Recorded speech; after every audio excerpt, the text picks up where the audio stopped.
Welcome to The Explainer. Today, we're diving deep into the hidden dangers of the buy now, pay later boom.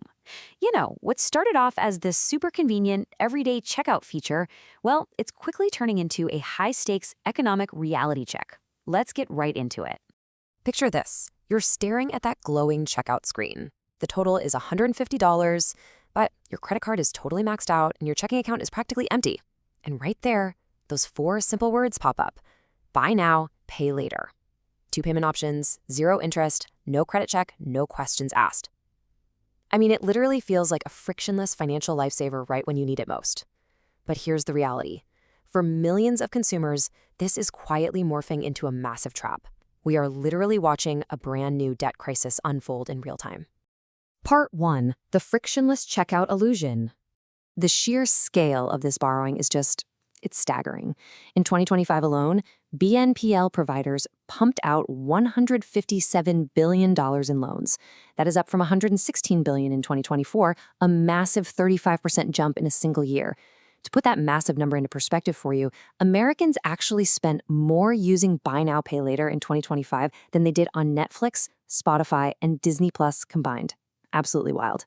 And the adoption rate for this frictionless checkout, it's spreading like wildfire. Nearly 30% of all American consumers, we're talking almost 1 in 3 people, are actively using these services right now. And it heavily skews younger, with Gen Z and millennials really leading the charge. Just during the 2024 holiday season, shoppers dropped $18.2 billion using BNPL. So this isn't some niche checkout alternative anymore. This is fundamentally becoming how America shops.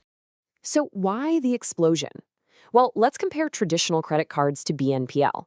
With standard credit cards, you know the drill. Strict credit checks, crushing interest rates, sometimes 22, 24% or even higher. But BNPL, it's marketed as this ultimate savior. You completely bypass those strict hard credit checks.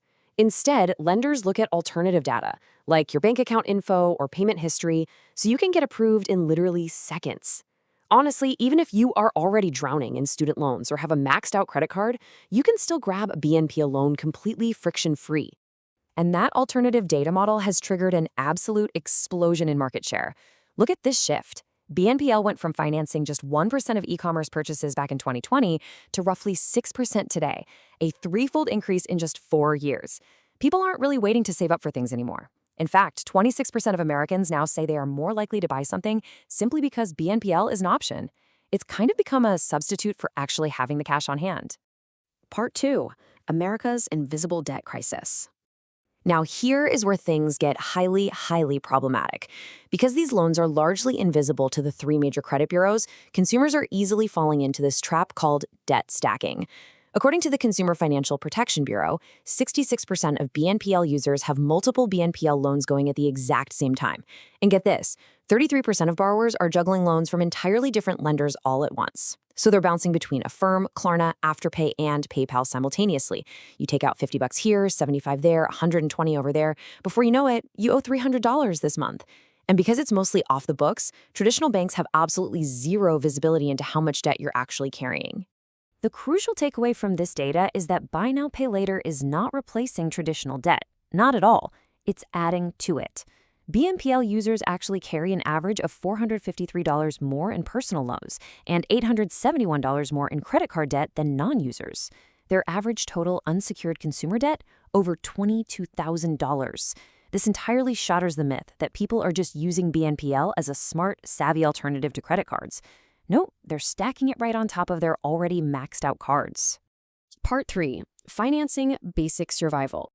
Okay, this is where we see a truly horrifying warning sign of deep economic stress. A staggering 25% of BNPL users are now using these loans just to buy groceries. Let that sink in. That number has actually doubled since 2024, jumping up from just 14%. And among Gen Z specifically, 1/3 admit to financing their groceries this way. People are literally financing food, rent, utility bills, and medications. We aren't talking about luxury shopping sprees anymore. This is a blaring signal of financial desperation. And the predatory reality of this business model, it really comes to light right here. 61% of BNPL borrowers have subprime or deep subprime credit scores. In plain English, These are folks who have already been rejected by credit card companies because they're seen as too risky. The industry targets these financially vulnerable people, offering them access to credit they likely cannot afford.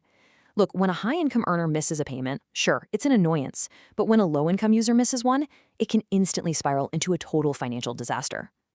Part 4. Operating in the shadows. So because these platforms aren't technically traditional banks, they don't have to play by the same rules as credit card companies. They completely bypass the Truth in Lending Act. They don't have to rigorously verify your income or double-check if you can actually repay the loan. It is pure regulatory arbitrage. Now, over in Europe, places like the UK and Germany, regulators are already cracking down on this. But here in the US, the market is still wide open. These companies are basically profiting in the shadows of consumer protection law, while all that immense risk, it's borne entirely by the consumers. And those risks are definitely compounding, with shifting interest rates, changing the underlying math. The whole zero-interest model is under serious pressure. The major players are absolutely feeling it. I mean, Affirm saw its valuation completely plummet by 94%, dropping from $45 billion back in 2021 to just $2.8 billion in 2024. Which forces us to ask a terrifying macroeconomic question. What actually happens to the broader financial system when a major BNPL provider suddenly collapses? What happens if delinquencies spike and millions of people have this shadow debt sold off to aggressive collection agencies? Part 5. Escaping the BNPL trap. The Federal Reserve is now warning that 1 in 4 BNPL borrowers are missing payments. That's a huge chunk. So to make sure you aren't one of them, you need to watch out for these 5 critical red flags. Number 1, you've got multiple active loans and are just losing track of your total debt. Number 2, you're financing daily essentials like groceries, meaning your income just isn't covering your basic living expenses. Number 3, you've missed a payment, which kicks off a nasty cascade of late fees and credit hits. Number 4, the dreaded debt spiral. You are taking out new BNPL loans just to pay off old ones. And number 5, your debt is so fragmented across different apps that you're literally forgetting your balances and due dates. Now, if you feel trapped in this cycle, I promise you are not alone. But you do need to take these 5 actionable steps immediately. Step 1, implement a complete, non-negotiable freeze on taking out any new BNPL loans. Just stop. Step 2, track every single payment. Write down all your balances and due dates, because visibility is everything. Step 3, budget explicitly for your repayment. Step 4, prioritize paying these off before those limited interest-free periods vanish and the fees hit you. And step 5, you absolutely have to address the root problem. Which brings us to the ultimate takeaway here. BNPL is not a permanent financial solution. And, it isn't inherently evil either. It's ultimately just a tool. But if you are relying on it just to afford basic necessities, then BNPL is merely a symptom. It's simply delaying the inevitable reckoning of a structural budget deficit. The uncomfortable truth is that your life currently costs more than your income, and you have to focus on either boosting that income or drastically cutting those expenses. I want to leave you with this really chilling thought, straight from our source material, to wrap things up today. The now in buy now, pay later is the trap. The payment is very, very real. It begs the ultimate question, doesn't it? Are you utilizing your checkout, or is the checkout utilizing you?